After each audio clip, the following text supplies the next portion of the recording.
Veja no ICL Notícias, segunda edição.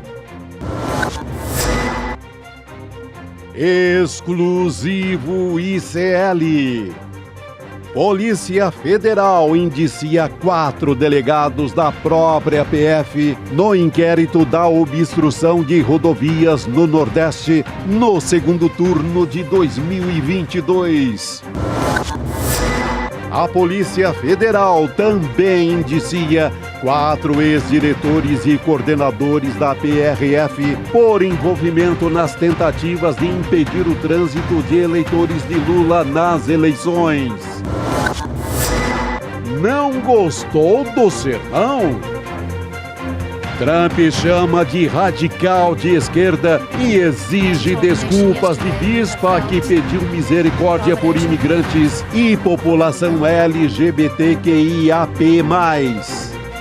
In the name of our God, I ask you to have mercy upon the people in our country who are scared now. O ICL Notícias, o veículo mais confiável do Brasil, está no ar.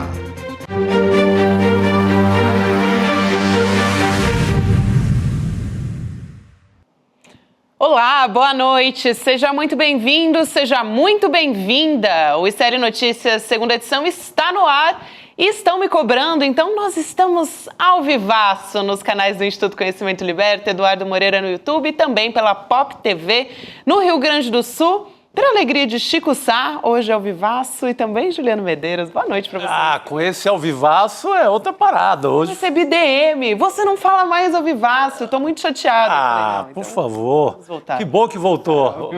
É outro ritmo, outra animação.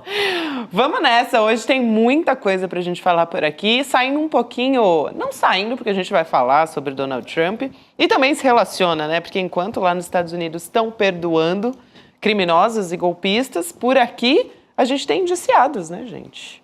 Indiciados, gente, peso pesado de uma das instituições mais respeitadas do país que estava envolvida na trama golpista para assassinar o presidente Lula, dar golpe nas eleições e garantir que o governo Bolsonaro não acabasse em 2022. Juliana Dalpiva vai trazer isso pra gente hoje. É isso, ela vem aqui conversar com a gente, Leandro Demori também e Heloísa Vilela, teremos no programa hoje. Não, é grande elenco, hoje todo mundo aqui, edição extraordinária. Um deles, a gente já tem o spoiler, porque tem uma canequinha em cima da mesa, um deles vai estar por aqui presencial. Mais um grande gaúcho nesta mesa. Eu ia dizer, não vou dizer qual, mas acho que agora já ficou um pouquinho o spoiler todos já... ao universo do Vale do Taquari, porque o nosso convidado, ele também passou por lá agora, Juliano. Passou por lá. E o mais importante nessa coisa do golpe também é essa história da Polícia Rodoviária Federal, talvez tenha sido o maior crime do mundo eleitoral da história do país, que é você impedir que uma determinada população, um determinado segmento da sociedade não exerça seu direito ao voto. Eu não tinha ouvido falar disso até então. E era uma coisa muito planejada. Tiraria a eleição do Lula. Claro. Porque você bota ali na planilha lugares onde o Lula teria 80%, 90% dos votos. Você retira esse voto. Você vai na soma, tivemos uma eleição com a diferença tão pouca que poderia dar a vitória a Jair Bolsonaro. Então, um plano maquiavélico, um plano envenenado.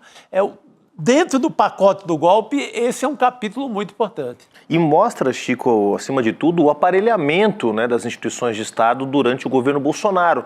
Claro que a gente já sabia, né, que tinha o uso da ABIN para perseguir adversários, a gente sabia já do uso da Polícia Rodoviária Federal naqueles bloqueios que foram feitos no dia da eleição, no segundo turno, mas agora vem à tona também o uso da Polícia Federal, uma das instituições mais respeitadas do país, né, e mostrando mais uma vez a importância de ter uma investigação independente para mostrar esses crimes que foram cometidos. Imagina se, ao invés de uma PF independente, a gente tivesse a continuidade daquele aparelhamento que foi feito no governo Bolsonaro. Bom, nenhuma das revelações... Né, no governo ela continua, porque ela é uma servidora de carreira, né? A diretora que foi hoje revelada, a participação dessa diretora de inteligência da Polícia Federal. Bom, os detalhes... Para favorecer o Bolsonaro. Os detalhes a Juliana Dalpiva vai trazer. Boa. É isso, a Marília Ferreira de Alencar, que era muito engajada Bastante. com o ex-presidente Bolsonaro. Juliana Dalpiva vai contar pra gente daqui a pouquinho sobre as apurações dela, sobre a investigação da Polícia Federal, sobre a obstrução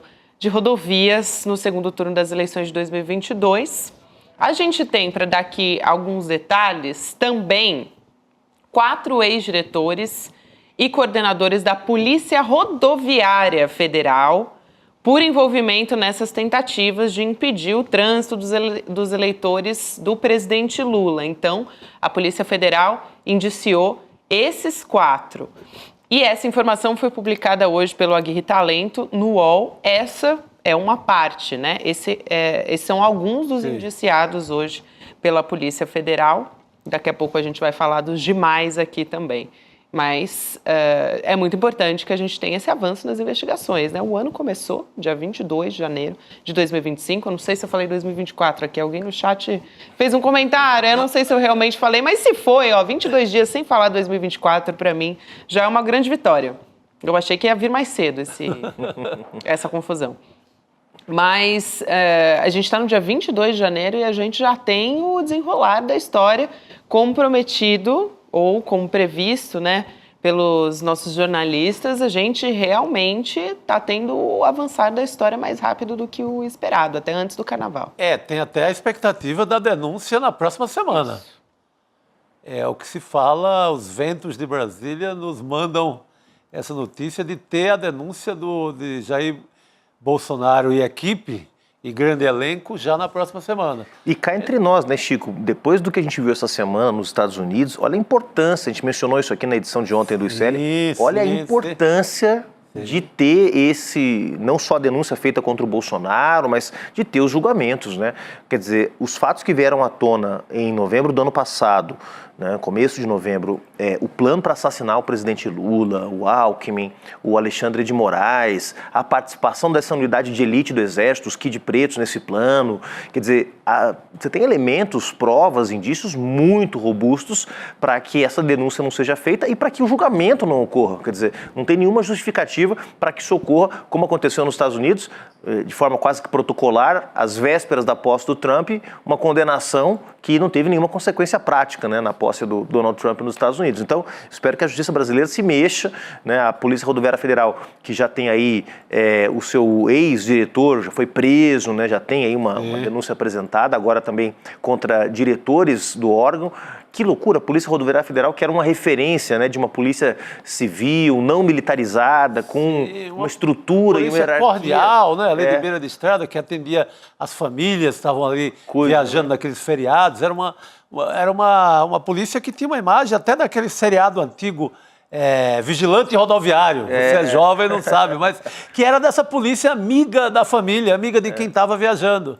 Cara, até isso os caras conseguiram estragar. Impressionante, no aparelhamento, quer dizer, virou a polícia da Câmara de Gás, né? Virou a polícia do golpe, virou a polícia da perseguição aos eleitores do presidente Lula. Que retrocesso. Para dar um pouquinho mais de detalhes aqui, eu falei aqui da PF identificando esses crimes cometidos. Eles são subordinados do ex-diretor da Polícia Rodoviária Federal, Silvinei Vasquez, e o que foi apontado contra eles? A investigação apontou, né, conforme a Polícia Federal, que eles atuaram de forma ilegal, montando então blitz e barreiras policiais em estradas no Nordeste, que são esses eleitores que a gente falou longamente por aqui, para impedir que eles votassem, né, no segundo turno, para impedir que eles votassem majoritariamente no presidente Lula. A intenção era essa, né? Então, daqui a pouquinho o Leandro Demore vem conversar com a gente. Ele já está ok, então podemos chamar Leandro Demore aqui na mesa com a gente. Tá. Para falar Achei que era de casa não vale. Não. Tem que ser missa de corpo presente. Ele veio mesmo. Que bom, querido. Lindo, querido. Muito bom te receber. Chega mais aqui na nossa mesa para conversar com a gente. Bom, Demore, vamos lá, a gente estava comentando aqui sobre as próximas fases, né? O Chico até falava sobre o próprio Bolsonaro, Que até hoje saiu uma aspa dele muito boa, né? Dizendo que ele acorda todos os dias... Sonha com a PF. Sonha com a Polícia Federal batendo na porta dele. Que informação, hein? Puxa vida, deve ser difícil, hein, Chico Sá?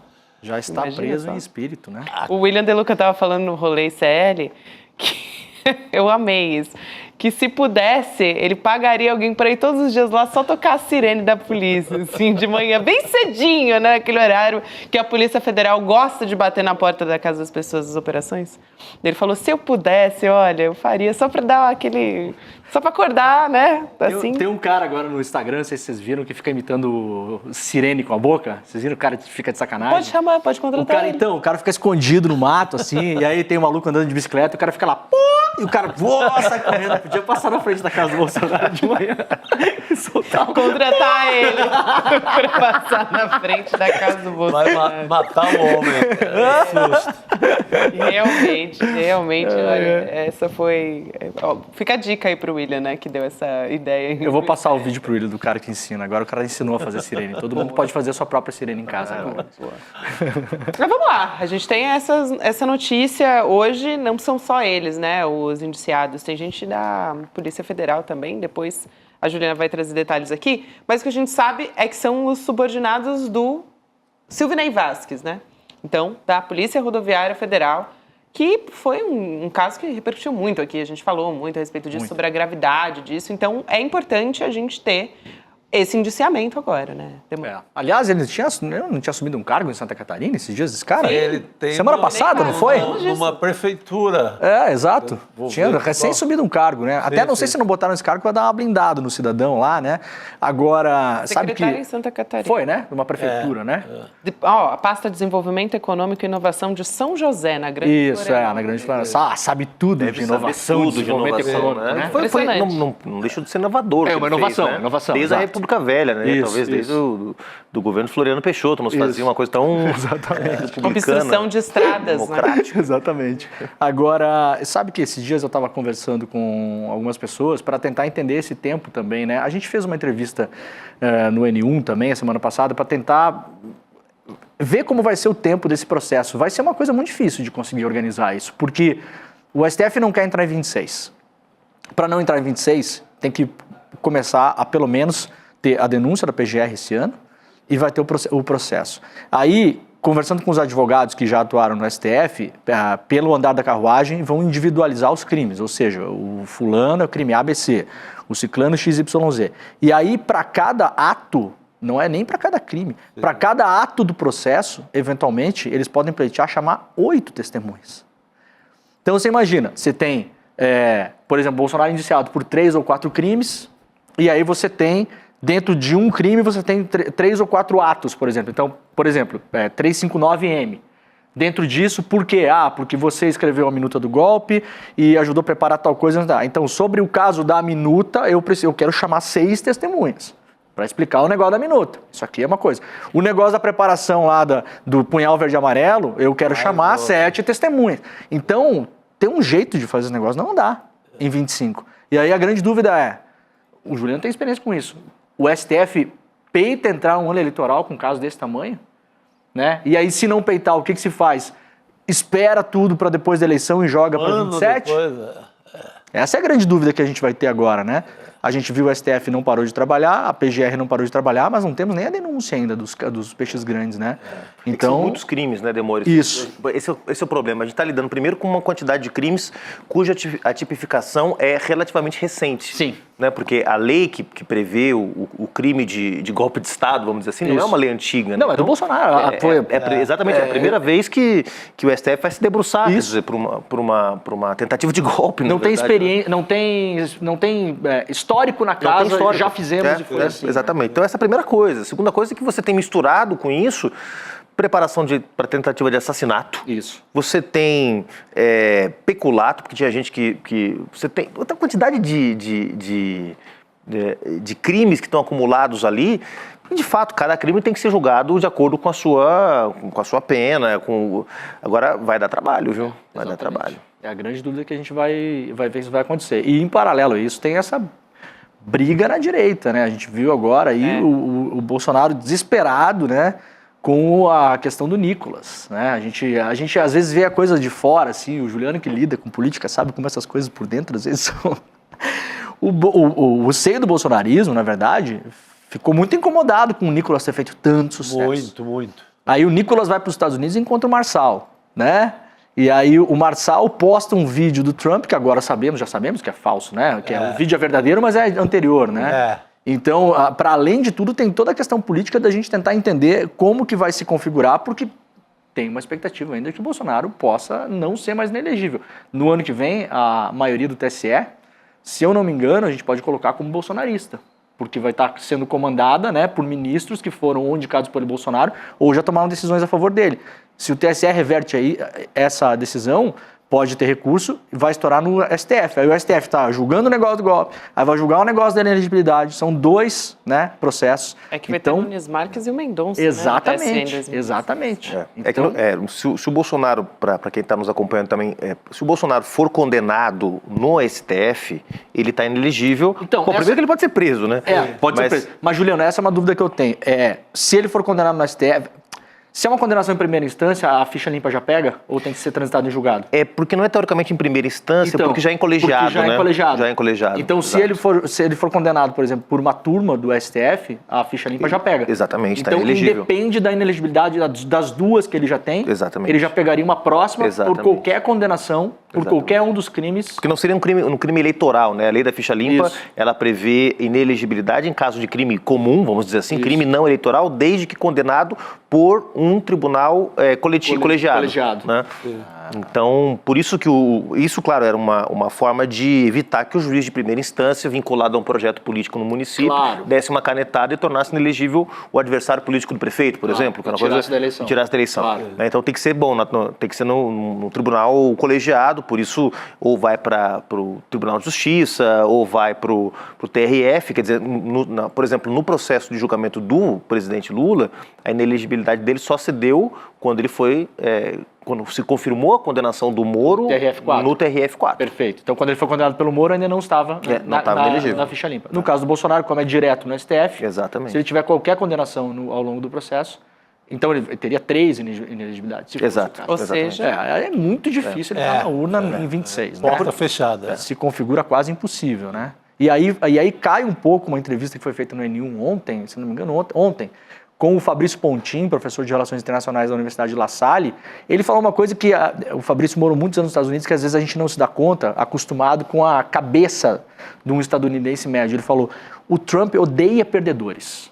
Então, se ele farejar que o Bolsonaro não tem mais chance nenhuma de voltar para a urna, de mobilizar a política no Brasil, se aí começa a aparecer Gustavo Lima, Nicolas, Marçal, não sei o quê, pode haver também um abandono desse lado trumpista do Bolsonaro aí. Então, a grande preocupação do Bolsonaro agora é manter a chama acesa em várias tochas diferentes, né?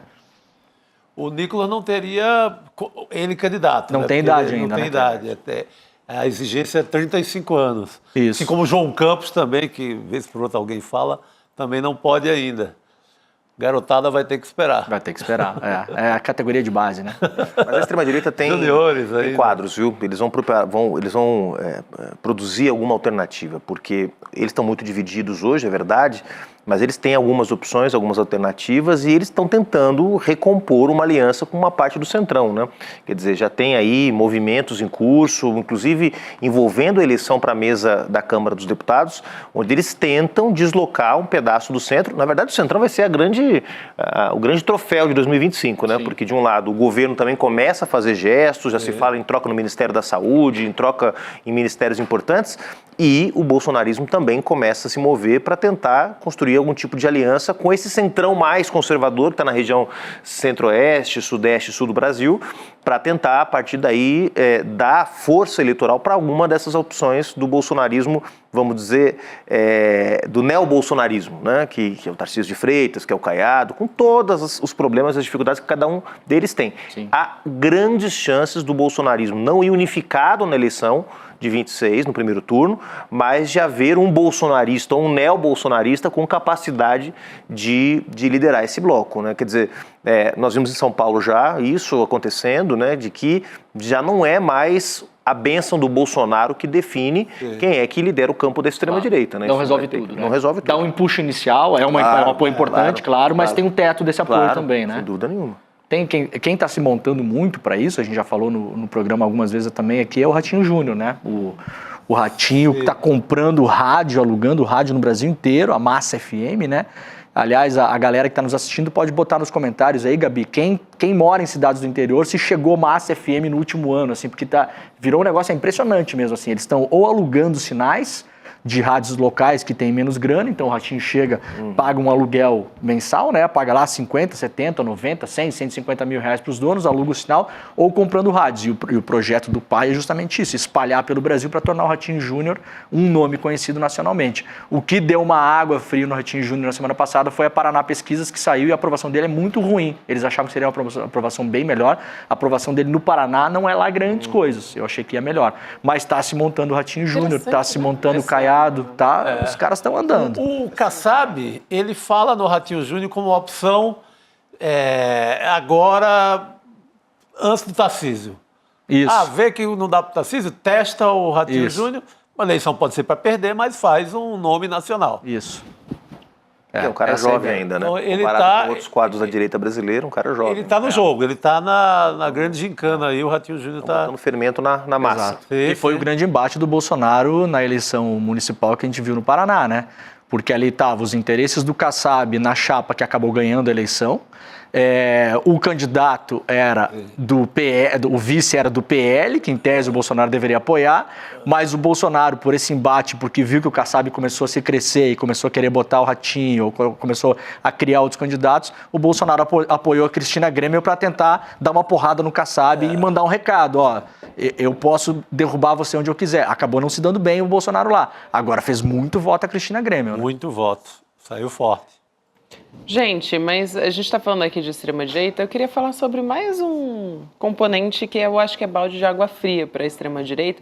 Um primo dos Bolsonaro, vamos dizer assim, que foi mais um que a gente estava falando aqui de Polícia Federal indiciando, né? Mas nesse caso, a PGR que denunciou o Léo Índio. Ele é primo de três filhos mais velhos do Bolsonaro, do ex-presidente Jair Bolsonaro. Então, ele foi denunciado, é o Leonardo Rodrigues de Jesus, né? A gente conhece ele por Léo Índio, mas ele foi denunciado por associação criminosa armada, tentativa de abolição violenta do Estado Democrático de Direito, golpe de Estado e outros crimes, porque ele estava no 8 de janeiro, então, lá em Brasília. E ele publicou muitas, a gente está vendo a carinha dele aí na nossa tela, né? A gente viu muitos vídeos do Léo Índio, acho que as pessoas vão se lembrar porque ele publicou muito nas redes sociais, ele fez imagens em cima do Congresso Nacional, próximo ao Supremo Tribunal Federal, foram muitas imagens do Léo Índio, e ele estava aparecendo com esses olhos aí vermelhos, parece que está chorando mesmo, né, Juliano, como você disse, mas era o gás lacrimogênio da Polícia Militar ali. Então, ele apareceu, assim, foi uma imagem bem marcante. Sim, os vídeos dele mostram um personagem que estava acreditando que o golpe estava sendo dado. Sim. Ele foi para os quartéis também. Estamos concluindo essa história. Ele fala com muita convicção que aquele momento é o momento do golpe. Parece que está vivendo um momento histórico. Né? Ele chama ali, olha para a câmera como conseguimos. Lula não vai governar. Eu acho que vale a pena também trazer um pouquinho porque as pessoas, né, como assim primo, né? Então acho que vale. O Léo Índio, ele é filho da irmã da Rogéria, que é a primeira esposa do Jair Bolsonaro. Então, ela é mãe do Flávio, do Carlos e do Eduardo. Por isso que ele é primo dos 3 filhos mais velhos do Bolsonaro. Primo dos filhos. É que o Bolsonaro é um homem tão de família que ele tem várias, né? Gosta muito de família. O Léo Índio era o que aparecia nos vídeos com o Carluxo, nas fotos com o Carluxo, que é muito íntimo, próximo. Muito íntimo. Ele chegou a dividir apartamento com o Carluxo. Sim, são muito próximos. A Rogéria, se eu não me engano, é aquela ex-esposa que tinha denunciado o cofre do Bolsonaro, lembra? depois voltou atrás e até concorreu numa eleição com o nome Rogério Bolsonaro. Tinha aquela história que o Bolsonaro tinha um cofre no Banco do Brasil. Uma que disse que fugiu para a Noruega. A que fugiu para a Noruega é outra. A da Noruega é uma outra que está morando lá com o norueguês. É uma confusão. A Rogéria... A candidata é a Rogéria. Se eu não me engano, são duas diferentes, né? O Bolsonaro teve 3 esposas, né? Sim. A Rogéria, agora a Michele, teve uma outra no meio aí. Quem conhece bem as esposas do Bolsonaro é a Ajuda Alpiva, que vai estar aqui depois, pode esclarecer melhor, né? Tá aí as fotos do... tá aí, ó. São muito próximos, né? Próximos mesmo. Mas a Rogéria, se eu não me engano, é aquela que tinha denunciado o tal do cofre do Bolsonaro, que ele tinha um monte de coisa lá no Banco do Brasil, que tinha coisas dela e dele, que em determinado momento ela separou, ela foi tentar reaver as coisas, chegou lá, o cofre estava pelado, tinha sumido as coisas do cofre. Aí depois deram um cala-boca pra ela, não sei o que aconteceu, que ela até concorreu numa eleição com o nome Rogéria Bolsonaro e não se elegeu. É interessante a história com a Rogéria, porque ela foi derrotada pelo próprio filho, né? Nas urnas, assim. Ela concorreu a vereadora, não foi? Foi. Isso. Exatamente. Isso. Agora, Demônio, você que tem acompanhado bastante esse processo, o que explica que o Léo Índio seja denunciado só agora? Ele que estava lá em cima também do Palácio do Planalto, e a dona Fátima de Tubarão, que a gente mencionou ontem aqui. Já há muito tempo, já tá, né? até presa, entendeu? É estranho, né? A gente muitas vezes pode imaginar que possa haver uma estratégia de aproximação, né? Então, você pega... Juliana alerta que a Rogéria não é a do cofre, não é a Rogéria, é a Cris que está na Noruega. A Cris da Noruega é a do exilada, cofre. Perfeito. Ana Cristina, a mãe do 04, é a mulher do cofre. Isso, essa é a mulher do cofre. Isso eu não me lembrava também. Perfeito. Lembrava só da história da vereadora, né? É que é um caso de família, complexo, né? Impressionante. Agora, é isso, né? A gente viu muita gente rapidamente denunciada e esse cara, que em tese é um cidadão comum, né? Tava lá, tem vídeo, tem foto do cara, tem todas as provas fartas que tem de todos os outros. Por que esse aqui demorou tanto tempo? Pega muito mal pro judiciário brasileiro, estranho, né? Estranho. Vamos deixar para denunciar por último, porque ele é primo do ex-presidente. Quer dizer, que tipo de critério se utiliza para isso, né? Exatamente, é estranho mesmo. Mas, enfim, tá aí agora mais um com probleminhas para resolver, né? Só para também esclarecer, a história da Ana Cristina Vale, ela acusou o Bolsonaro de furtar um cofre, né? Isso. De mais de 1 milhão. Isso. Foi lá em 2007. Exato, era essa ela história que fez um boletim de ocorrência ali, falou, sumiu aqui, joia, dinheiro. Exato. Essa aí ela foi para a Noruega. Fazendo a distinção. Casou com um norueguês, mora lá no interior da Noruega. Eu várias vezes que já fui para lá, para a Noruega, eu já faz alguns anos que eu vou, por conta de compromissos profissionais com a Universidade de Oslo, e aí toda vez que eu vou, eu penso em bater na porta lá. Só que teve vários momentos de relação diferente da Ana Cristina com o Bolsonaro. Teve momentos que colegas que moram lá falavam, não chega nem perto, que o marido dela é grandão, o cara não sei o quê, meio nervoso. Aí em outro momento estava mais tranquilo, aí em outro momento eventualmente estava meio disposta a falar, e daí depois some. Ela mora numa cidade pequena no interior da Noruega. E sumiu, né? Desapareceu. Essa aí desapareceu. Mas que bom que a Juliana ajudou a gente a entender a diferença do caso de família. Pra gente entender onde entra Léo Índio nessa história, né? A gente tem que contar a história da família Bolsonaro para isso. Bom, Demore, vamos falar mais de tretas na extrema-direita? Você começou a citar aqui, né? Então acho que vale a pena a gente aprofundar um pouquinho nisso. Eleição para a presidência no Senado, gente. É mais um capítulo dessa treta por causa do senador Marcos Pontes, do PL de São Paulo, e o Bolsonaro, que hoje trocaram farpas públicas. Então, o Marcos Pontes está pretendendo se candidatar à presidência do Senado e o Bolsonaro, ele apoia a candidatura do Davi Alcolumbre, né, que já foi presidente do Senado. Em entrevista ao canal Auriverde Brasil, que é um canal de YouTube ligado à extrema-direita, o Bolsonaro criticou o Marcos Pontes. Vou abrir aspas aqui para o Bolsonaro, hein? Abre aspas, então, portanto, a gente vai colocar aqui na tela. Bolsonaro diz, eu elegi você em São Paulo, deixei de lado lá, entre eles, o meu amigo Marco Feliciano, com uma dor no coração enorme, mas deixei de lado o Marco Feliciano para te apoiar. É esse o pagamento? Questionou o Bolsonaro aí. Eu vou trazer mais uma aspa e a gente já comenta toda de uma vez. Ele disse também que o Marcos Pontes não tem chance de se eleger para a presidência do Senado. Então, chutou assim, na cara dura. Eu elegi você em São Paulo, deixei... Não, essa é a mesma mensagem, né, gente? Essa é a resposta do Bolsonaro. É porque o Marcos... É a mesma, na verdade. O Marcos Pontes tinha tuitado um dia atrás, né? A gente tem a outra. A arrogância, essa da arrogância?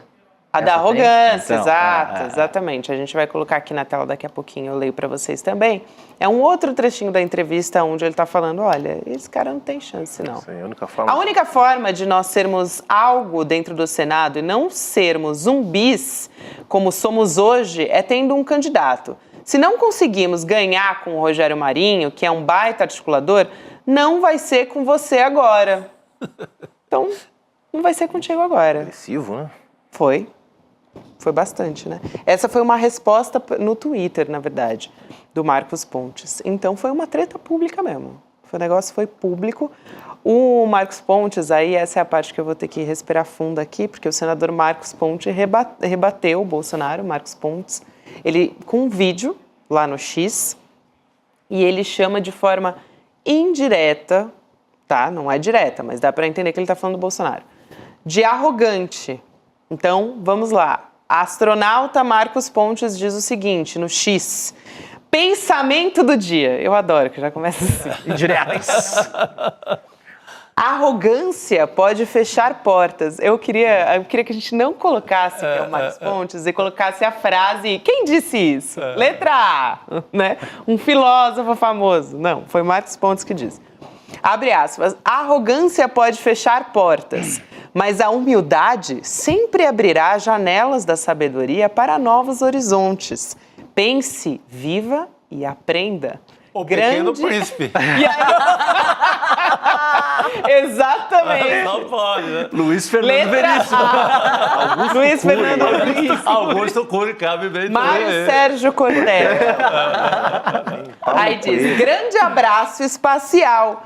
Sim, eu sou o candidato à presidência do Senado. Abraço espacial também é bom, né? Espacial, não é especial, espacial. Espacial. Ele sempre manda abraço espacial. Abraço espacial. Lunático. Pô, que dinheiro mal empregado, aquele dinheiro do Lula, do governo Lula, para esse homem subir lá para cima. Foi plantar feijão lá, lá né? pro céu, lá para Marte, sei lá. Foi plantar feijão na estação estacionária. foi isso, né? Plantou feijãozinho. Feijão e o sonho. Feijãozinho do algodão, lembra da escola? Ele foi lá, plantou feijão lá mesmo. Agora, isso ele se colocou na frente disso, eu não sei exatamente qual é o jogo que o Marcos Pontes está fazendo. Muita gente está, é isso, né? Farejando medo do Bolsonaro e tá na água, tubarão fareja sangue, né? Então muita gente está tentando despressurizar do Bolsonaro. Só que tem as lições do passado, Joyce Hasselman, Dória, todo mundo que se desplugou muito rápido caiu no ostracismo. Desgraça total. Desgraça né? total. Então, de algum modo, talvez o astronauta está querendo já se posicionar para olhar para frente, para pensar em 26, né? Então, tem esse lado também. O que ele falou no Twitter, que ele alegou o seguinte, considerações importantes sobre a minha candidatura à presidência do Senado. O que ele fala? Ele fala o seguinte, eu não posso apoiar o Alcolumbre, né? Porque ele não se compromete em pautar o impeachment do Alexandre de Moraes. Esse é o assunto. Então ele colocou isso na rede social, escreveu um textão gigante lá, né? Mais bolsonarista que Bolsonaro. Mais que o Bolsonaro, claro, porque o Bolsonaro está aqui, o Alcolumbre está fazendo, na minha visão, um jogo duplo. Porque o que a gente sabe quando fala com o pessoal em Brasília? Nos bastidores, se o cara é muito da extrema-direita, ultra-radical, ele dá uma piscada e fala, não, vem comigo que a gente pode conversar para botar o impeachment para votar, ou se a gente não botar o impeachment para votar, a gente recoloca a PEC da Bengala, que é para aposentar os ministros do Supremo mais cedo, não deixar eles não serem tão longevos no Supremo. Mas publicamente, o Alcolumbre voltou a falar hoje, publicamente ele fala, não, ninguém vai pautar impeachment de Supremo nessa legislatura e talvez aí, depois vocês elejam senadores lá em 26, renova a metade aí e vejam se vocês conseguem. O Marcos Pontes está sendo mais radical já que o de cara já fala. Está falando, não, eu não posso apoiar. Agora ele fala o seguinte, participei de manifestações, ouvi a população que quer o impeachment. Só que ele fala o seguinte, caso o senador Alcolumbre ganhe, a minha candidatura não irá atrapalhar em nada os acordos firmados com o PL. Essa foi a promessa feita pelo Davi ao partido. Né? Então ele fala o seguinte, eu vou tentar ir, Se não der, também depois não vou encher o saco de ninguém, né? Claro. E aí deixa a coisa rolar. O Davi Alcolumbre está fazendo rigorosamente a mesma coisa que o Hugo Mota está fazendo, que é tentar ser o candidato de consenso, De todo mundo, que dá um sinal para a direita, dá um sinal para a esquerda, né? O Hugo Mota até aqui tem sido muito bem sucedido, está contando mais de 400 votos, já 430, 440 votos na Câmara. O Davi Alcolumbre está tentando a mesma coisa, ele que foi o grande responsável pela eleição do Rodrigo Pacheco, né, para presidência, já foi presidente do Senado, naquela grande confusão onde a votação teve que ser refeita por conta das divergências na votação entre ele e o Renan Calheiros, né? Essa era a disputa, né? Então, o Davi Alcolumbre chegou como completo azarão naquela eleição, né? Era um senador de primeiro mandato, vindo do Zebra Amapá, total, né? Uma zebra total.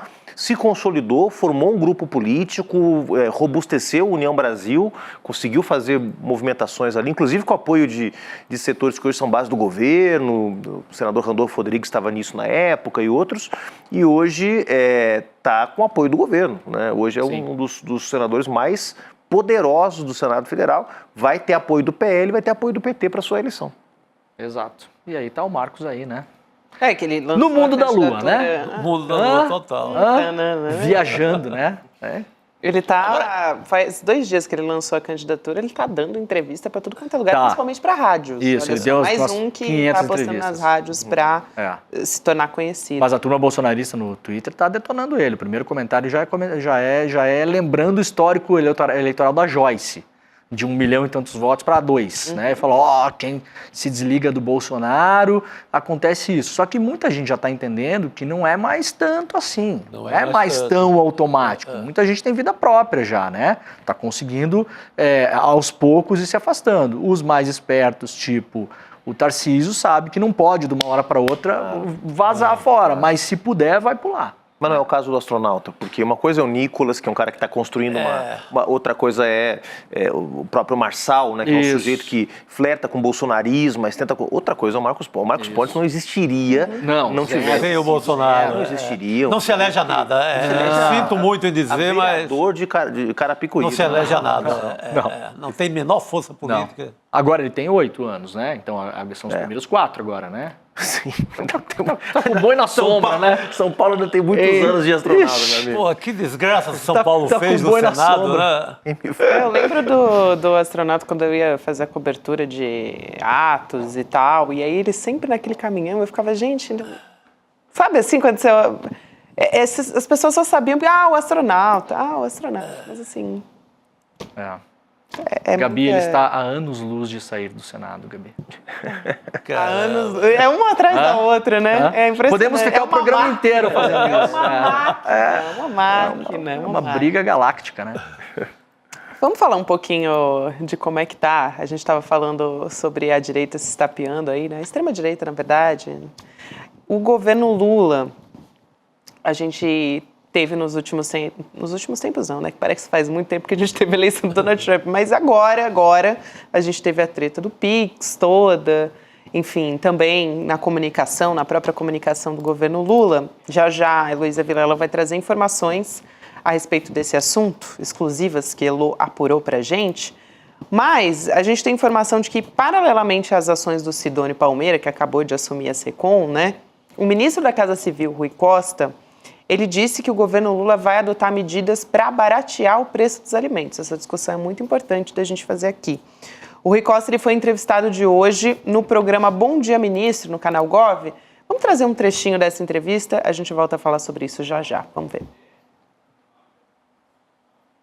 É evidente que a questão dos preços, eu diria que, a princípio, nós vamos fazer algumas reuniões com o ministro da Agricultura, com o ministro do Desenvolvimento Rural, que pega as pequenas propriedades, o MDA, e o Ministério da Fazenda, para a gente buscar um conjunto de intervenções que sinalizem para um barateamento dos alimentos. No final do ano passado, o presidente fez uma reunião com a rede de supermercados do país, também com a mesma pauta.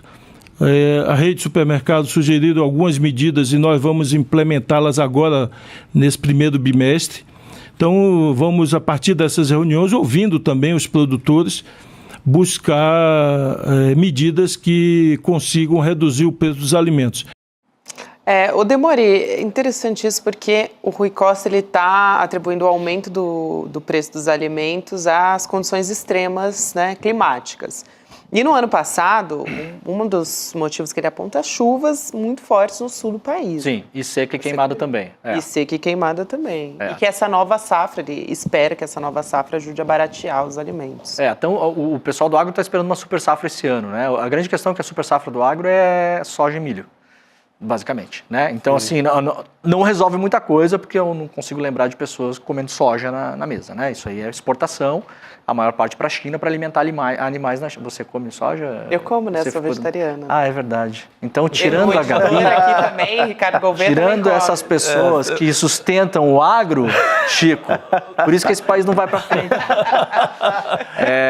Agora, como é que come soja, gente? Aqueles bife fake. Vira carne de soja, vira um bocado de coisa. Bife falso. Além de tudo, é para falsificar. Gaúcho de Passo Fundo, não sabe como é que é uma soja. Gente, o Demônio vai ser cancelado. Ele tá Não, perdão para os vegetarianos. Aqui a carne bovina. Mas a maior parte da soja é exportada de todo modo. Agora, na real, é multifatorial. Eu não sei bem como o Rui Costa vai fazer isso. Porque, se você for pegar a seca, ela bateu no café. O preço do café explodiu por causa da seca. Os cafezais, eles, quando tem muita seca, eles produzem menos frutos e leva muito tempo para recuperar. Vai levar 2 a 3 safras para recuperar. Né? Você teve enchente no Rio Grande do Sul, que ajudou a aumentar o custo do trigo, do leite, principalmente, e dos derivados, e do arroz. Isso, em um determinado momento do ano, caiu de novo, mas não para os valores que estavam antes. E aí você tem 2 grandes problemas, que não sei como é que o governo vai organizar também, como que o Rui Costa vai fazer isso. Dólar alto, comida cara. É isso. E combustível. A Petrobras tem segurado os preços, mas no ano passado o combustível aumentou 10% no ano. Então, se você tem combustível caro, que está caro no Brasil o combustível, dólar alto, que está alto no Brasil, juro alto, né? Então você encarece custeio também. E você tem seca ou inundação, o que o Ministério vai poder fazer? Você tem pouca margem ali. Os caras vão ter que torcer para chover no lugar certo e, né, o dólar cair e rezar. Fizeram assim, eles vêm de uma série de reuniões com a turma da agricultura familiar, depois os donos de supermercado, que acho que daí não vai sair nada. Não. Eu não esperaria dessa turma, mas fizeram também nessa tentativa, porque viram que 2026 está na mão da maquininha registradora. E no caso do dólar, que o Demori mencionou, 2024 acumulou uma alta de 25% do dólar. Não é pouca coisa, ou seja, o dólar valorizou 1/4 do seu valor em um ano. Isso impacta os custos de produção, porque fertilizante, defensivo agrícola, maquinário, muito disso é importado. Com o dólar mais caro, isso impacta os custos de produção, mesmo para aquela agricultura média, digamos assim, né, que atende o mercado interno. Então nós temos um problema grave que o Brasil tem pouca margem para incidir, com uma tendência que já foi anunciada pelo Banco Central de aumento da taxa de juros, da taxa Selic aqui, para segurar o dólar aqui, para segurar capital no país, porque com o aumento da taxa de juros nos Estados Unidos, como a gente analisou ontem, tem uma tendência desse capital ir para os Estados Unidos, né?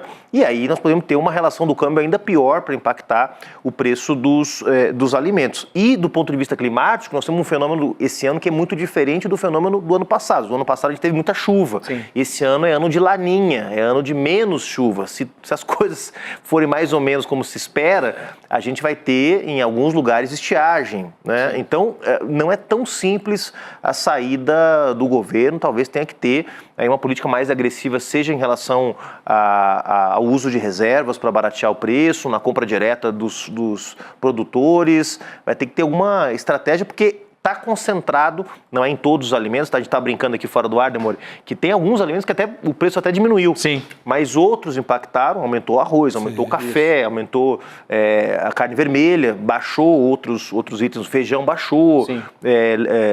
Tomate, você falou também? Tomate, alface, baixou. Tomate sempre... teve batata, baixou. Então, tem uma volatilidade grande, né? Mas impacta itens que são muito importantes na cesta básica do brasileiro. Café, feijão e carne vermelha está presente, é um elemento importante da dieta brasileira, né? Então... E a gente tem que lembrar que uma das soluções que o governo pensou depois das cheias no Sul foi importar arroz. E você viu a gritaria. a confusão que Opa. deu, né? E os leilões aqui, porque mesmo os leilões que o governo tentou fazer, 3 leilões, 2 foram proibidos pelo Ministério Público e está se formando um cartel. Quer dizer, uma das empresas que foi pega se preparando para disputar o leilão era uma empreiteira do Amapá. Exatamente. Planta arroz. Que armou, assim, que o governo ia comprar bem alto porque eles armaram um cartel. Isso.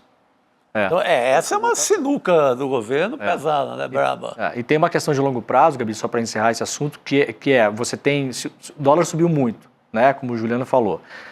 O trigo no Brasil, boa parte é importado, principalmente da Argentina. O Brasil não tem condições muito propícias para plantar trigo, porque tem que ser um clima frio e seco sempre, né? E a gente não tem mais essa garantia de que o inverno no sul sempre é seco e frio. Esse clima subtropical do sul, para quem, como eu, nasci, me criei e vivi quase a vida toda lá, a gente não tem mais esse clima. Esse clima úmido, existia. né? Os invernos estão mais úmidos. Estão mais úmidos, está chovendo muito mais no inverno, né? São Paulo, por exemplo, você tem todas as temperaturas no mesmo dia. No mesmo dia, exatamente. E o trigo é uma cultura muito frágil, né? A soja que você come, que você sustenta o agro, a soja, ela é... Olha... Olha que o cancelamento vem. O cancelamento vem, que o nosso chat está em polvorosa. O quê? Quero dizer aqui, pessoal, que eu não tenho nada com vegetariano. Você que é vegetariano. E vocês acharam que eu, vegetariana, que ia militar aqui? Não, até tem amigos que são vegetarianos. Agora, a soja, ela é um tanque de guerra da colheita, assim. Por que ela se deu tão... A soja é a proteína mais barata do mundo, né? Então, por que ela se dá tão bem? Porque já tem muitas décadas de produção de semente, principalmente no Brasil aqui pela Embrapa. Então, ela é muito resistente. O trigo é complicado plantar, não é todo mundo que topa plantar trigo. Então, você importa uma coisa que vem a dólar, que é super caro. E uma coisa que poucas vezes eu tenho visto as pessoas falarem, na verdade, eu acho que a imprensa não está cobrindo isso de fato da maneira como merecia a seriedade, e eu vou dar uma chutada aqui, baseado no que eu vi na cobertura das enchentes. Só que eu não sei como está de fato a situação. As terras agricultáveis que foram alagadas no Rio Grande do Sul, a maioria delas não está plenamente recuperada para voltar a plantar. Tem muita terra, porque aquilo ali a gente mostrou. Algumas vão levar décadas. Virou barro. Virou assim, tem um estudo que menciona que determinadas terras altamente produtivas vão levar 3 a 4 séculos, Demone, para recuperarem aqueles nutrientes que foram perdidos com a enxurrada. Porque quando você tira a camada de cima, né, você destrói tudo aquilo que era fértil, né, embaixo você tem barro e pedra, né? Então, o impacto disso também pode estar sendo muito sério, e não me parece estar sendo estudado a fundo para a gente entender quando, de fato, esse estado vai se recuperar para a produção de alimentos, né? Gente, bom... E confirmando aqui, batata inglesa, tomate, cebola, feijão, foram itens que tiveram deflação nos últimos 3 meses. Mas, ao mesmo tempo, café, carne vermelha e feijão, café, para mim, arroz. Eu senti também. Porque Se o arroz, o feijão e o café... Mas o arroz e o feijão... uma coisa que está muito integrada à dieta do povo brasileiro, dos trabalhadores. Foi absurdo, né? O café está muito caro. E o principal... Tá todo mundo reclamando do café aqui. O óleo de oliva também está caro, porque é importado, a galera pode comprar também, né? Mas tem um fator que é o fator que eu acho que escancara o problema, que é enquanto a inflação está concentrada nos alimentos, não impacta outros itens que não são para os mais pobres, né? Sim. Então, os aluguéis estão num nível de crescimento menor do que os alimentos, né? Os automóveis, os itens, os artigos de luxo estão estáveis, porque como vêm importados com antecedência, se mantém, o preço fica estável por mais tempo. Então, quem consome toda a sua renda comprando comida está sentindo muito mais a inflação do que quem consome 20% da sua renda com comida e os outros 80% com passeio, com cerveja, com viagem, com cinema. É muito injusta a inflação, está concentrada em quem gasta mais dinheiro com comida. Exato. Só lembrar rapidamente que a reforma tributária que foi aprovada zerou o imposto em vários alimentos da cesta básica, mas é escalonado, vai demorar uns anos ainda, né? Não é imediato que isso começa a incidir. Muito bem. Muito bem. Especialistas em economia aqui, né? Hoje comam soja, gente, faz bem. Fiquem tranquilos. Foram pra feira. Tá todo mundo em polvorosa, Estamos aqui, Leandro Sardenberg. Ele mexeu no vespeiro aqui dos meus amigos vegetarianos e veganos. Chico Vitfib, lembra? Que era mais braba. E aí o Demore, ele vai no cancelamento dos vegetarianos e veganos, né? Como eu, e eu vou no cancelamento dos carnívoros, que, né? Claro. Porque, claro, sobrar que pros gaúchos, a maior aqui, parte da soja produzida no Brasil vira ração para os animais. Sobrou pra vaquinha, coitada. Então o quê? Hein? Vamos só deixar essa observação aqui. Leandro Demore, Muito bem. um beijo para você. Liberado? Liberado. Pô, Tá bom. Foi rápido. ganhou a vida fácil. Ganhou a vida fácil. Falamos. Valeu, meu irmão. Um beijo, querido. Obrigado. Volta, viu? Pode voltar. Amanhã possivelmente estaremos por aí. Ó, anotou aí, produção? E amanhã tá no Anotou, N1 produção? também, estaremos que aí. Amanhã sabendo, estou no né? N1 também. Pra quem não sabe, Fechado. Demore está de mudança. Valeu, em breve, novidades aí. Fica as novidades aí. Sopraram. Já já ele chega, já já ele fica entre nós. Vamos para as informações exclusivas de clnoticias.com.br, gente. A gente vai conversar com Juliana Dalpiva. Vou trazer um resuminho rapidinho antes de a Ju chegar para conversar com a gente. Eu conversei com vocês, né? A gente trouxe aqui na abertura que, além dos 4 ex-diretores e coordenadores da Polícia Rodoviária Federal indiciados pela Polícia Federal, outros 4 delegados da própria PF também foram indiciados. Aí que tá o negócio, né? Outros 2 indiciados são o ex-ministro do Jair Bolsonaro, o Anderson Torres, e o ex-diretor da PRF, o Silvinei Vasquez. E a Juliana, ela teve acesso a mensagens enviadas pela ex-diretora de inteligência do Ministério da Justiça, que é a Marília Ferreira de Alencar. A gente falou rapidamente sobre isso. Ela é uma das indiciadas. E tem a troca de mensagens que a Juliana vai explicar um pouquinho melhor pra gente. Quem é a Marília, quais as mensagens que embasaram esse indiciamento dela. Que, olha, realmente estava vendo a reportagem no site e é da gente ficar... A gente não fica surpreso porque a gente sabe o que aconteceu, né? Mas fica bastante indignado. Juliana já está entre a gente? Tá entre a gente. Ju, boa noite, conta tudo pra gente. Boa noite. Primeira coisa que eu quero falar é que eu achei uma sacanagem vocês falarem de cofre do Bolsonaro e não me chamarem, hein? Poxa vida. Tá vendo? Sacanagem isso. Esse é o papo que eu adoro participar. Pô, produção, anote a minha reclamação. Pra fazer aqui a árvore genealógica de toda a família Exatamente. Bolsonaro. Eu tava aqui... Afinal de contas, Vamos é fazer um casos de família, nem me convidam. Que sacanagem é essa, Chico? Pois é, afinal de contas, estamos diante da autora do negócio. do livraço chamado O Negócio do Jair.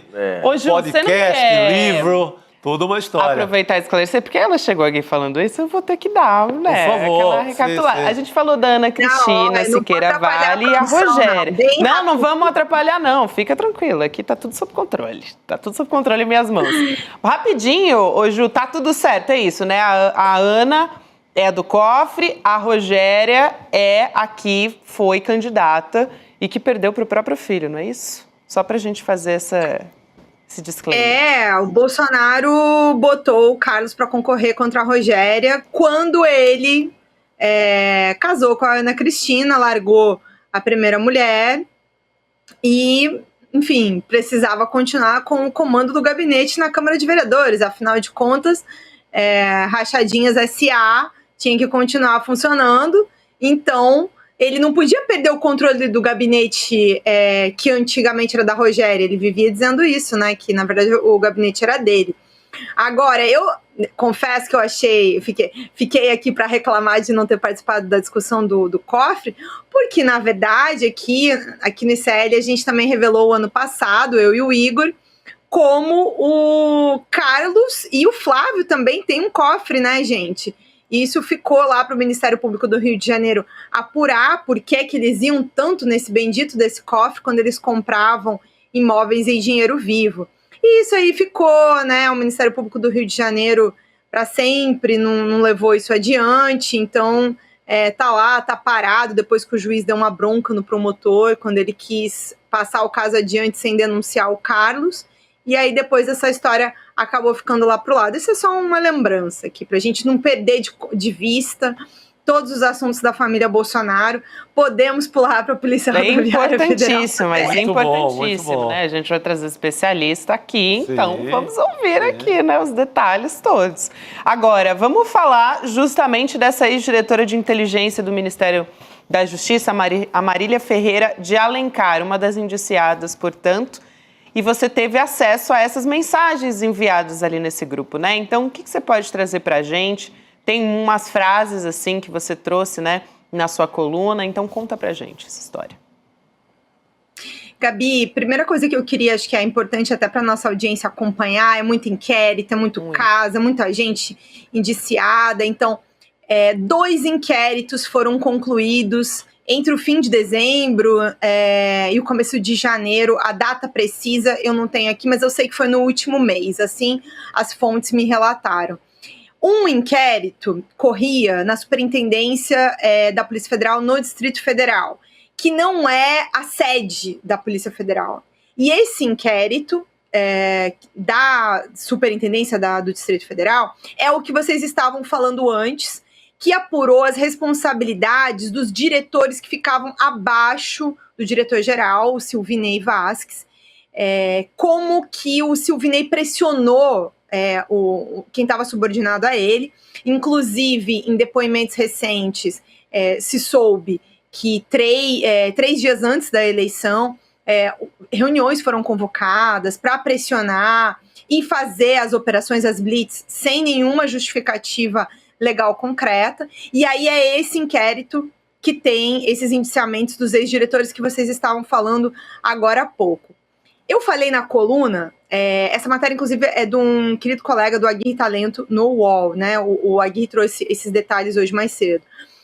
Além disso, que é o que eu trouxe na minha coluna, tem um outro inquérito que também apurou as responsabilidades daquele dia.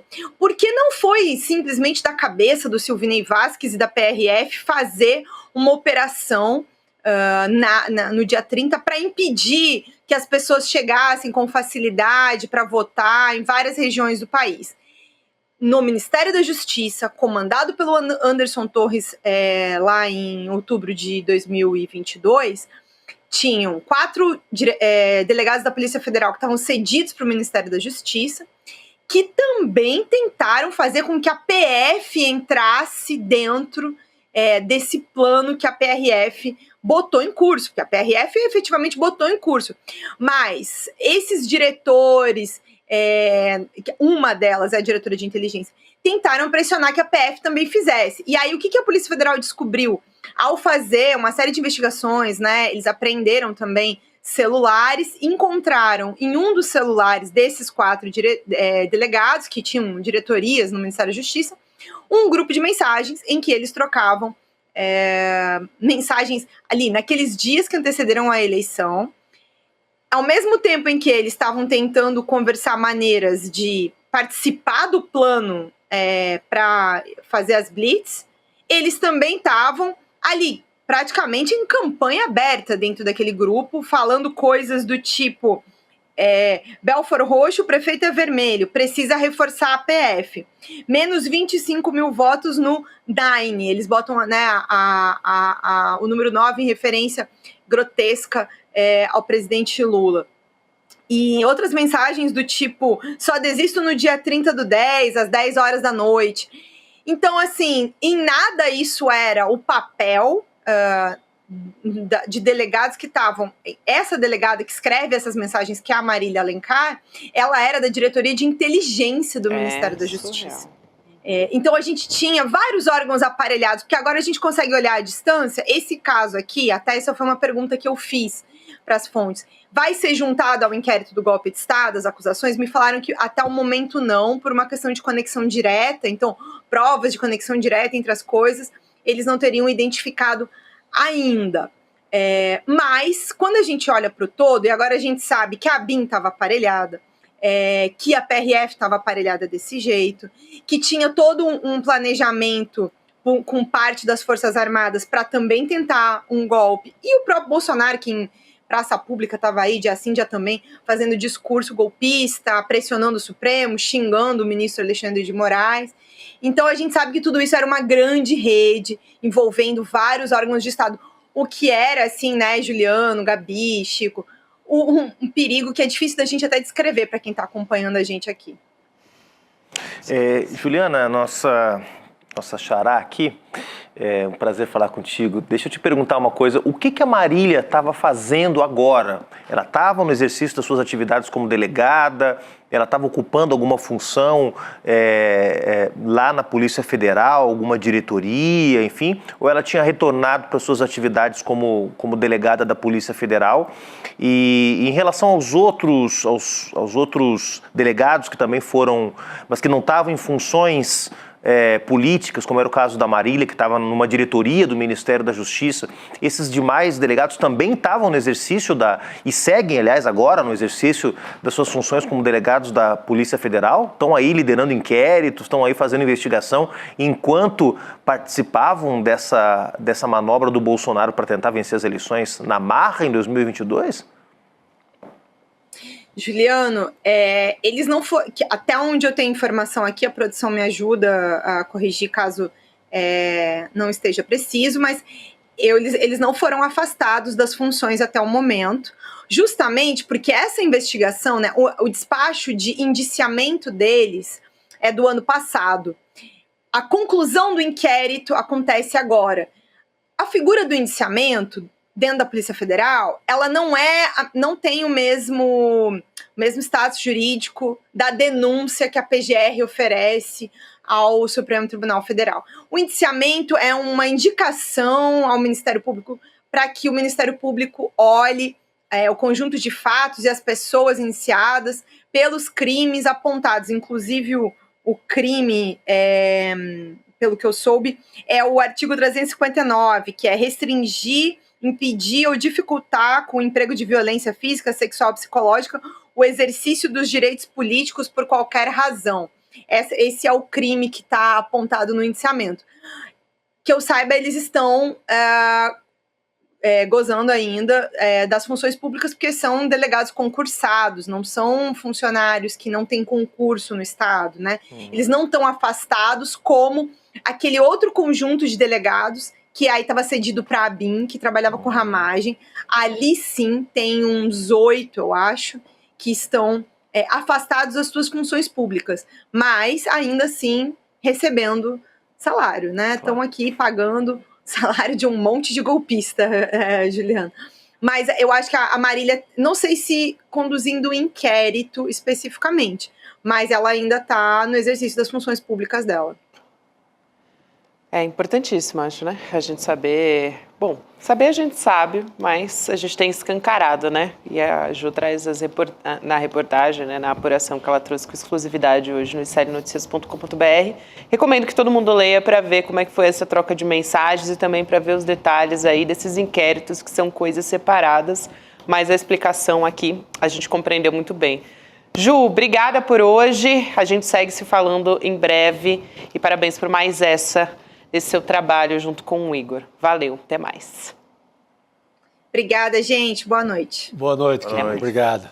Elô Vilela está aguardando para entrar aqui com a gente para trazer mais informação da direção do Sindicato dos Auditores Fiscais da Receita Federal, o Sindifisco Nacional, trazendo um alerta, né, Elô? Vou deixar você contar para a gente, já vou dar boa noite para você, querida.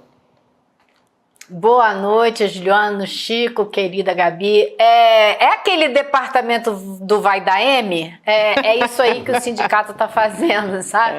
Está dizendo assim, se você olhar para a confusão toda, para aquele escândalo que não era escândalo do Pix, e o que a extrema-direita fez, distorcendo a história toda e mobilizando a população, eles estão vendo no horizonte aí um possível problema com essa medida que o Ministério da Fazenda anunciou no ano passado, em novembro, que é o quê? É eliminar o benefício para quem tem doenças super graves e que ganha acima de 20 mil reais.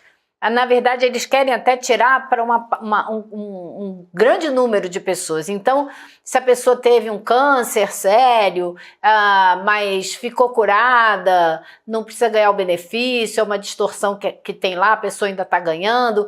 Mas o que o sindicato... E o que é pior dessa história toda? Eles querem eliminar esse benefício junto com a votação da isenção para quem...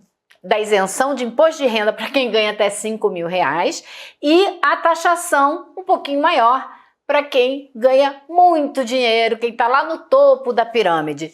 E colocar esse corte desse benefício no meio. O que eles já estão vendo na internet, pipocando aqui e ali? Gente começando a distorcer isso para usar o quê? Dizer que o governo é contra doente. Aí eles já estão imaginando, né? Vai vir aquela fake news, uma pessoa péssima de saúde, numa cadeira de roda, e aí eles dizendo o governo quer tirar o benefício dessa pessoa. Já imaginou as pessoas de cama, chorando, cortaram o meu benefício?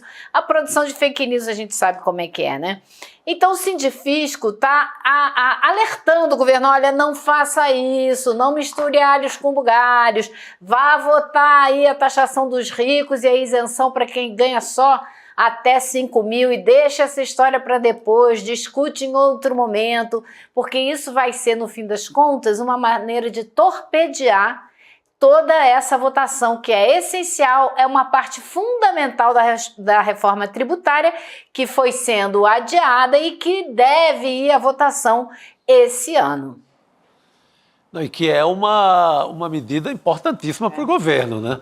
É a medida que responde, na prática, a toda a ideia de que é um governo taxador, é um governo dos impostos. Se aprova essa medida, eu acho que você ganha até uma marca de governo, o que até então não tem algo tão forte como os primeiros governos Lula, o 1 e o 2. Essa isenção até 5.000, eu acho que teria ali um carimbo de uma grande história desse governo. E vale lembrar, né, Luísa, Chico, Gabi, que já houve em dezembro, quando foi votado, meio misturado, uma série de medidas ali do pacote de ajuste fiscal do Ministério da Fazenda, já houve muita polêmica em torno do BPC, já houve desgaste, né? Então o governo tem que lidar com muito cuidado, inclusive para não fazer essas economias que são muitas vezes, vamos pegar o caso agora, no final do ano também, do tema ali das pessoas que recebiam um auxílio para os filhos que tinham microcefalia, né? Eram 1.500 famílias, um valor relativamente baixo, né? E o governo foi fazer um ajuste ali e também gerou uma narrativa desfavorável de que o governo estava atacando o direito de pessoas que, né? Então, assim, tem que ter muito cuidado e principalmente construir as condições para fazer a disputa dessa versão de que o governo é o governo que quer taxar os bilionários, os que não pagam impostos, os sonegadores, que foi o que o governo tentou fazer agora no final do episódio do PIX, sem muito sucesso, por isso recuou. Mas tem que ter muito cuidado, porque é fácil colar a ideia de que o governo quer fazer ajuste em cima dos pobres. Exatamente. Olha, Juliana, o Sindifisco fez um estudo de quanto que o governo, no fim das contas, vai conseguir arrecadar se fizer essa mudança. E eles entregaram para o ICL com exclusividade esse estudo e eles mostram que, no fim das contas, o governo... Porque é o seguinte, se você hoje é isento por conta dessa doença grave e vai deixar de ser isento, você vai passar a deduzir do imposto de renda os gastos que você tem com saúde, que antes você não deduzia, porque você era isento. E aí, se você somar, diminuir, dividir por 5, joga metade para trás, né? Aquele anúncio antigo que tinha, você vai ficar com 5 bilhões. Enquanto que, se você taxar, eu vou pegar o número aqui, que é o último parágrafo da matéria que está lá no iclnoticias.com. Se você for pensar bem e mirar na distribuição de lucros e dividendos, por exemplo, você tem aí um volume de dinheiro para arrecadar, para você taxar, que são 262 bilhões. Você bota aí uns 10%, olha a quantidade de dinheiro que você pode arrecadar numa tacada só de gente que está ganhando muito mais. Então, sabe, o custo-benefício não funciona e ainda pode gerar uma tremenda onda de fake news para cima do governo. Essa aqui eu acho que é a maior questão, né? Porque ainda tem o que pode sair do controle, o que é previsível, e fake news, que não é. Aí a gente não tem o menor controle, mas já dá para saber que aí tem uma margem, né, de manipulação muito grande. Elô, muito importante. Dá para ler tudo, toda a reportagem que a Elô traz com exclusividade no iclnoticias.com.br. Eu recomendo que todo mundo leia, porque está bem detalhada lá essa matéria da Elô. Bom, tem também a história do novo chefe da SECOM, né? A gente pincelou no começo do programa, o Sidônio Palmeira, que assumiu a SECOM recentemente, ele vai buscar os ministérios, né, Lô, para ver as realizações, e ele quer ter uma marca de governo, o que é muito importante. Sim. A gente vem falando sobre isso, o Chico sabe bastante, né? Essas mudanças começaram a aparecer hoje, para a gente fazer algumas observações aqui. Hoje mudou o visual do lugar no Palácio do Planalto onde acontecem as coletivas de imprensa. Antes era uma obra de arte e agora tem a marca do governo, né? A gente tem essas imagens que foram feitas pela própria Lô, agora a gente está aqui na tela. Melhor, inclusive, que aquelas, né, que estavam umas rachaduras na parede. Acho que uma semana e pouco, né? Era até algo artístico e tal, mas para propaganda, publicidade, para espalhar boas coisas de um governo, não era. Podia ser como obra de arte algo fenomenal, não tenho capacidade de julgar. Mas para propaganda de governo tem que ser algo direto, como esse painel aí. Marca. Eu me lembrei, sabe do quê, Chico? Sabe o que eu me lembrei? Eu lembrei que toda vez que você vê um jogo de futebol, quando acaba o jogo e o atleta vem dar entrevista na televisão, tem sempre um painel atrás dele com as marcas importantes. Eles deslocam, né? Eles deslocam aquele painel. Exatamente. Esse agora parece algo que diz, olha, aqui é do governo. Tem essa marca, aqui é do tem governo essas cores exatamente. E vai ficar firmado isso. O outro era muito abstrato, né? Era uma obra muito abstrata. Tinha até umas ranhuras, como se fosse uma parede estragada. Aquilo talvez servisse para dizer como o Bolsonaro deixou o governo. Mas teria que ser no comecinho da gestão do Lula. Mas agora está muito... não, né? Agora é uma reconstrução com esses, esses símbolos geométricos. Esse aí. Essa era a obra de arte que estava lá. Essa semana que passou. Que não... Agora é o seguinte, né? Impactante. Então, e não é só na imagem, né? O que eu ouvi da reunião de ministros que o governo fez essa semana, né, e que durou o dia inteiro, foi que os ministros, em geral, saíram muito satisfeitos, porque viram uma apresentação de um projeto de comunicação que tem objetivos claros, que tem uma estrutura clara e que está mostrando como as coisas devem ser feitas. Não adianta você ir para a internet e ficar dizendo isso não é certo, não pode ser assim. É muito mais pensar em contar histórias, ter personagens reais. A gente que faz jornalismo, a gente conhece muito bem isso, né? Você tem que ter um personagem, uma pessoa que simboliza aquilo tudo que você está querendo contar. Você também precisa ter marcas claras. Então, o ministro quer uma marca para cada ministério, especialmente a saúde. Parece que o presidente Lula está muito focado em ter uma marca forte na saúde. Então, existe toda essa diretriz nova e bem clara. Então, os ministros saíram de lá bastante satisfeitos, vendo que tem um trabalho mais claro e estruturado para ser levado adiante daqui para frente. Vamos ver se ele consegue, mas a ideia é essa, mostrar que o governo está trabalhando junto e que numa direção só e com mensagens bem claras, né? Vamos ver se funciona. Heloísa, ontem alguns analistas, assim, até com certa malícia, até com certa, assim, com uma abordagem assim, não muito correta com o Sidônio, estavam comentando o fato dos contratos de publicidade que antes estavam submetidos ao crivo dos ministérios e dos ministros estarem agora concentrados na SECOM, ou seja, que os contratos de comunicação dos ministérios iam passar por algum tipo de filtro da SECOM, que me parece totalmente natural, desejável, se você quer dar unidade e coesão para a mensagem do governo, sobretudo se tratando de um ministro que é publicitário, né, que tem uma trajetória na área, né, não é uma pessoa que caiu de paraquedas na SECOM. Isso chegou a repercutir aí em Brasília, quer dizer, algum incômodo por parte dos ministros, porque também muitos ministros são candidatos a governador, a senador, a deputado, né? E perder contrato nunca é uma coisa que se recebe muito bem. Houve algum desconforto aí em Brasília em relação a isso, o que me parece correto e que foi, inclusive, objeto de crítica de alguns analistas, algumas analistas da grande imprensa, dizendo, bom, acho que agora o Sidônio, como é publicitário, vai ter muito mais poder na SECOM para distribuir contratos entre os publicitários, ele que conhece esse mercado. Um comentário completamente inoportuno. Quem conhece o Sidônio sabe que ele é um cara sério. Agora, Em relação aos ministros e as ministras que perderam esses contratos, ou controle sobre esses contratos, houve algum mal-estar por aí? Olha, eu não ouvi nada. O que eu ouvi dessa reunião de ministros foi o contrário, foi que eles saíram de lá bastante satisfeitos. Eu ouvi até um relato assim, nossa, um assessor de um ministro, nossa, o meu ministro, toda vez que sai dessas reuniões, reclama a beça, fala que foi um saco a reunião. E saiu dessa reunião muito satisfeito com o que viu, com o que ouviu, com o plano de trabalho que tem pela frente. E hoje eu conversei com uma outra pessoa que me relatou também de vários ministros que tiveram esse mesmo tipo de reação. Agora, essa história dos contratos, espero que ele revise mesmo, espero que ele fique de olho, porque ele entende do riscado, sabe quem é quem nesse mercado. E outra coisa, a gente comentou aqui outro dia, essa semana mesmo eu acho, que era um absurdo ter ainda na SECOM, na área de contratos, uma pessoa que era sabidamente bolsonarista, que tinha vindo do governo Bolsonaro. Não sei se vocês se lembram disso, né? Sim. Pois bem, essa informação chegou em algum lugar, porque hoje esse cara foi exonerado, né?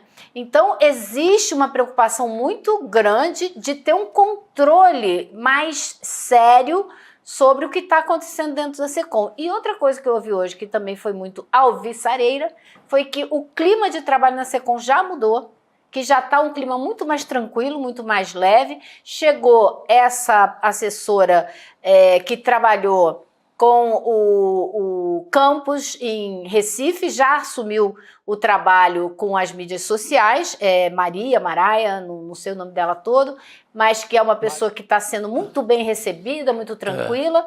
Vem mais um assessor do campus, não para trabalhar na SECOM, mas para dar ali uma assessoria. Então, essa ideia de aproveitar o bom trabalho que a equipe do João Campos fez em Recife com as mídias sociais e adotar várias coisas dessas na SECOM aqui em Brasília estão andando, que me parece também muito positivo. É um pessoal que deu muito certo, né? O trabalho que eles fizeram nas mídias sociais. Então existe um clima um pouco mais otimista, né? De que, olha, é aqui que a gente vai, vamos tentar fazer assim para ver se dá certo. Eu fiquei assim, acho que tem pelo menos um clima mais positivo de perspectiva na SECOM hoje. Quando botam um político para uma tarefa, para uma função mais técnica, criticam porque é um político. Aí quando coloca alguém que é da área, né, que é alguém que tem conhecimento técnico, também não pode, porque por ter um conhecimento técnico ele vai favoreceria alguém que ele conhece. Gente. Aí tem que entregar para o mercado, né? Olha, isso que alguns analistas querem. Você não acha que a Anísia está dando super certo na saúde? Tá, porque ela é da área. Claro. E outra coisa que eu ia falar para vocês, que já mudou também no Palácio do Planalto. Se você observar a agenda do Lula, hoje em dia, ele todo dia tem uma reunião às 9 da manhã com o Sidônio e com o Laércio, os secretários o ministro da SECOM e o secretário de imprensa do presidente. E aí eu me lembrei, não sei se acho que o Chico estava nessa entrevista, não sei quem estava, uma entrevista que a gente fez há mais de um ano com o Ricardo Couto, na qual ele dizia, Ricardo Couto, que trabalhou na comunicação do primeiro governo Lula, dizendo: cadê a reunião das 9, onde a gente decide a pauta, onde a gente pauta qual vai ser o assunto do dia e chega na frente? É isso que me parece que está começando a acontecer. A reunião que o Couto cobrou voltou. Eu lembrei disso também. Voltou. Está de volta. Isso assim, já tem um certo vigor na comunicação. Você já vê mais vídeos do Lula. Você tocou no Ministério da Saúde. Eu acho que deu uma crescida de mídia, o Ministério da Saúde. A Anísia faz um bom trabalho, mas era um trabalho que estava muito escondido. Uhum. Haverá um investimento para ser mais visto, viu? Havia uma disseminação em relação à vacina. Havia uma disseminação em relação à vacina em que a Anísia sempre perdia o debate. Uhum. Sempre aparecia que estava faltando vacina e tal. Hoje eu já vi na mídia em São Paulo, por exemplo, falando que no interior tem vacina em todos os postos e a população ainda influenciada pela visão bolsonarista não estava indo tomar essas vacinas. No caso, estava se referindo à dengue. A dengue, né? Então, começou a ter uma mudança numa área que o governo estava perdendo Essa área aí, sabe? Chico, você falou uma coisa agora importantíssima, né? A vacina tá lá, a população não acredita. Aí eu me lembrei de outra coisa que me disseram hoje. O pessoal do João Campos, no Recife, não é só usar muito bem a mídia social, claro que eles usam, mas é também, claro, é uma prefeitura, então é diferente, é menos gente, mas todo mundo usa o celular para os serviços do município.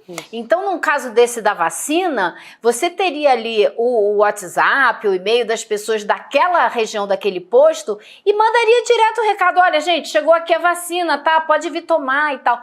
Então, também esse outro lado direto. Poderia ajudar demais o mesmo, governo. Elô. É muito direto ali, a comunicação com a população muito efetiva. E não é, assim, óbvio que o João Campos é quem mais tira bem proveito e faz isso da maneira mais eficaz. Mas é uma história cultural da Prefeitura do Recife, por conta da Imprel, a empresa de processamento de dados do município, assim, pioneira no país. Então, tem um histórico e o João Campos, com muita habilidade política, faz um belo uso.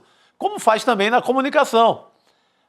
Essa turma que está chegando para ajudar o Lula no Planalto é uma turma que fez um barulho com as realizações do João Campos, é como quase nenhuma outra gestão no Brasil. Ele é um bom prefeito, mas se não fosse a comunicação, não teria tido aquela vitória de 70% dos votos, 80%, sabe? Porque onde ele está, tem um vídeo sendo produzido quase como fosse uma reportagem a quente para o telejornal. Aquilo chega não só na mídia de rede social, mas ao celular das pessoas como serviço. Claro. Começamos a vacinar aqui, o prefeito está aqui e anda, tem ação, tem uma cara de ação. Claro. Do que a prefeitura está fazendo. E eu já vi o Sidônio com pensando algo parecido de tornar o Lula meio protagonista dessas histórias das realizações. Claro. Eu acho importante... Agora, uma marca... Uma marca o governo precisa, porque ainda não tem, né? Isso não adianta você ter a melhor propaganda do mundo se você não tiver uma boa marca, né? O pé de meia, o desenrola... Não se compara com Bolsa Família, Minha Casa Minha Vida, Luz para Todos. O governo do Lula, né, o primeiro, o segundo, eles tinham marcas muito fortes e está faltando ainda essa marca. Tem o Luz para Todos, tem muita marca forte dos governos anteriores. E agora talvez a marca seja uma marca que não é muito vendável do ponto de vista eleitoral. É Lula o equilibrista, o cara que está segurando a onda de todo mundo.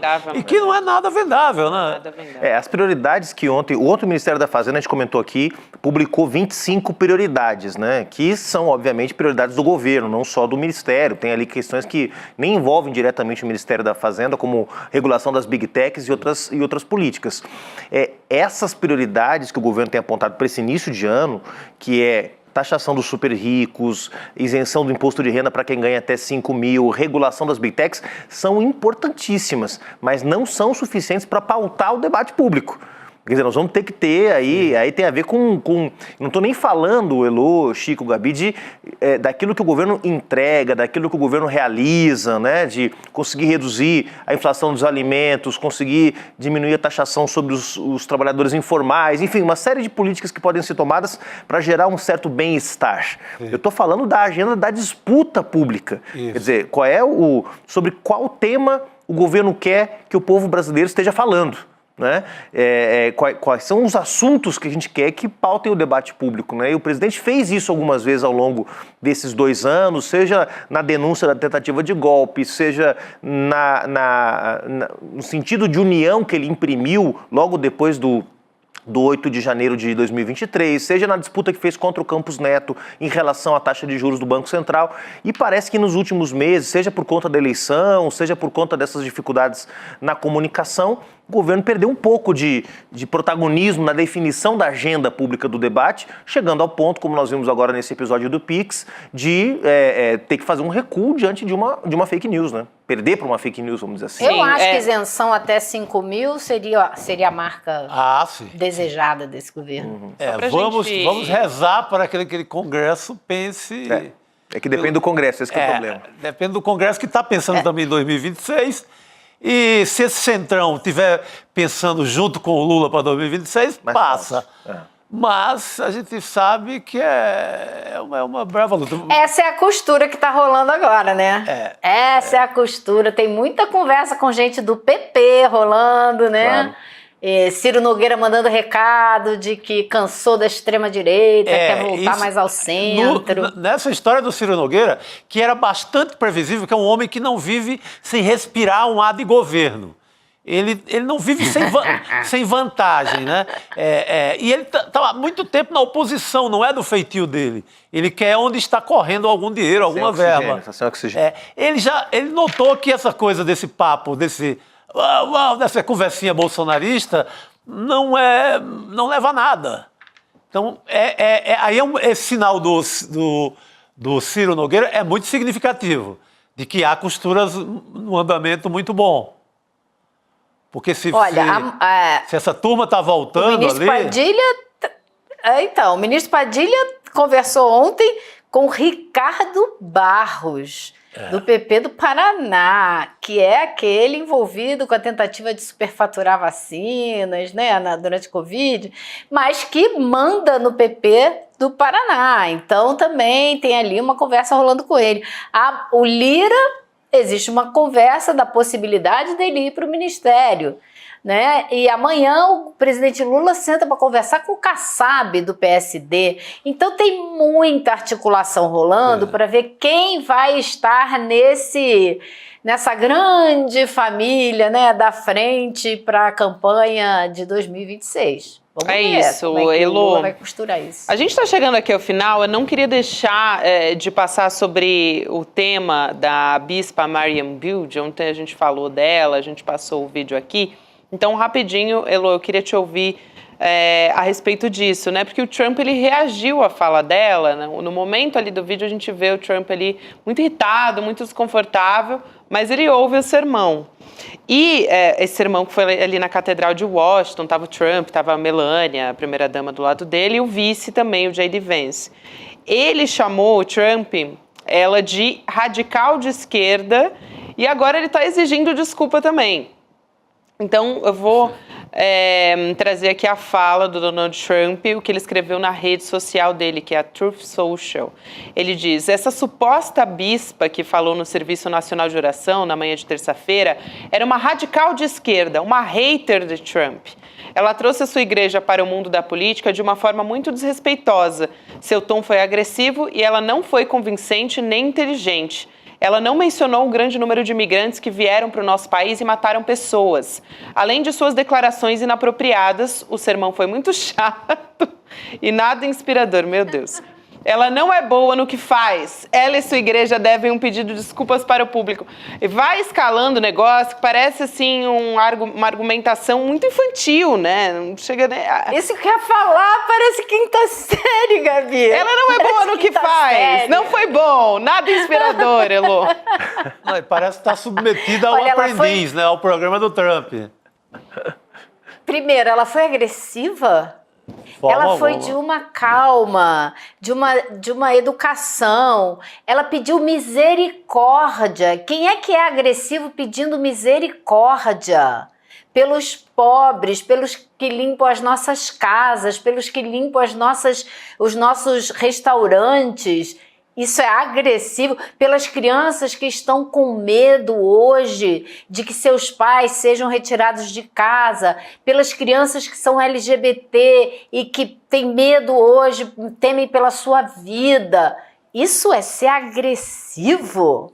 Em lugar nenhum. Então, o Trump, para variar, mente, distorce e ele sim faz um discurso, primeiro, infantil e segundo, agressivo, né? Agressivo é ele, né? Exato. É aquela coisa que o cara só sabe falar com o espelho, né? Bota o espelho na frente e sai falando. Então, é isso, né? Perfeito, Elô. Não, e pegou no mundo inteiro. Lógico. O discurso da reverenda.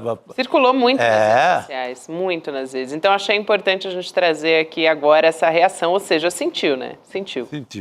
Elô, um beijo pra você. Valeu, querida. Tchau, tchau, pessoal. Até amanhã. Até. Boa noite, querida. Chegando aqui ao final, a gente trouxe as declarações do Trump agora. Eu queria lembrar que a gente tem um mapa da mina, né?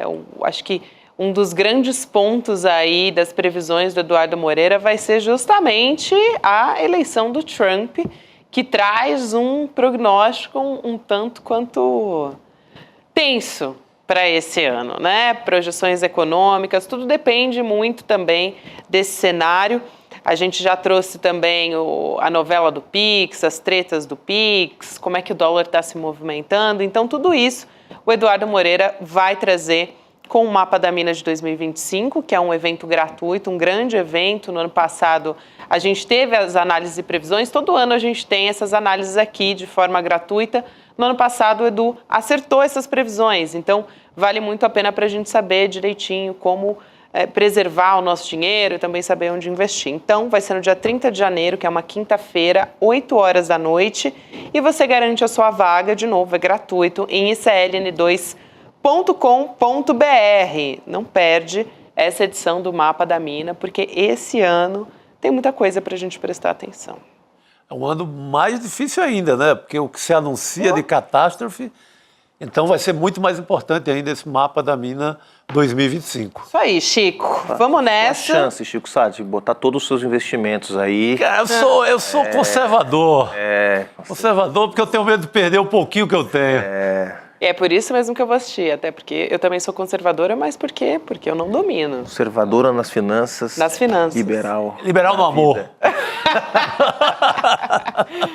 Ô, Chico, vamos assistir agora a Provocação Histórica com Lindener Pareto. Ele está chegando aí com a Bruna Ramos da Fonte. O tema é Apenas uma Mulher Latino-Americana, que é o livro da Bruna. Então a gente vai acompanhar essa conversa com gente inteligente a partir de agora. Vale muito a pena. Boa noite para todo mundo que nos acompanhou até aqui, para nossa audiência querida, e também Chico Sá, Juliano Medeiros, um prazer estar com vocês mais um dia. Lembrando a quem pergunta do Rodrigo que ele está de férias. No famoso gozo de férias, como diria a velha CLT. É isso aí. Valeu, gente, até amanhã. Eu tenho certeza que você está perdido ou perdida em relação ao que vai acontecer com a economia em 2025. E mais do que isso, está cheio de medo. E tem razão, porque as coisas não estão bem paradas, nem no Brasil, nem no mundo. É um momento de extrema incerteza, de muitos riscos e que decisões erradas podem se refletir em perdas enormes, muitas vezes em perdas de economias de uma vida inteira. Nesses momentos também surgem esses falsos gurus de internet com fórmulas milagrosas e que podem tornar o problema ainda pior. A boa notícia que eu tenho para vocês é que está chegando a data do nosso evento anual, onde eu explico o que está acontecendo no Brasil e no mundo, fazendo um resumo dos principais relatórios que são produzidos pelas principais instituições financeiras, de uma maneira que todo mundo possa entender.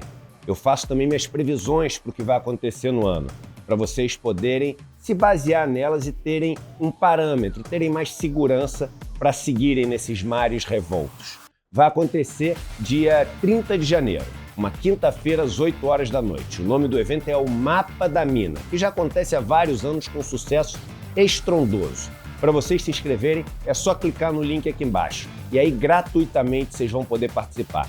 Clique e se inscreva e lembra, não tem replay, então é importante estar lá no dia e na hora combinado. A gente se vê lá.